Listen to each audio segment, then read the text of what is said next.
আৰম্ভ হৈছে স্বাস্থ্যৱান শ্ৰমিক যোজনা আঁচনিৰ অধীনত বাগিচাই বাগিচাই স্বাস্থ্য শিবিৰ। তাৰ সমান্তৰালভাৱে মই বৰ্তমান উপস্থিত আছোঁ তিনিচুকীয়া জিলাৰ ডিগবৈৰ ১ নং অসমীয়া গাঁৱত। এটা বাসগৃহ দেখুৱাইছোঁ, তাত পৰিয়াল আছে আৰু এটি শিশু কণমানি অচিন ৰোগত আক্ৰান্ত।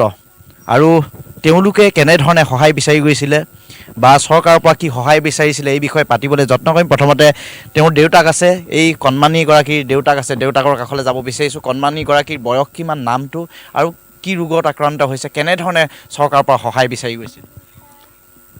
মোৰ নাম প্ৰবীণ কাশ্যপ আৰু মই বৰ্তমান টিংৰাই ১ নং অসমীয়া গাঁও নিবাসী। আৰু মোৰ ল'ৰা যোৱা অক্টোবৰ মাহৰ পূৰা ছেপ্টেম্বৰ লাষ্টৰ পৰা বেমাৰ তেখেতে হৈছিল আৰু গোটেই অক্টোবৰটো হ'ল, নৱেম্বৰটো হ'ল আৰু তেখেতে অক্টোবৰ লাষ্টত তেখেতৰ অপাৰেশ্যন হ'ল, গল ব্লেডাৰ অপাৰেশ্যন।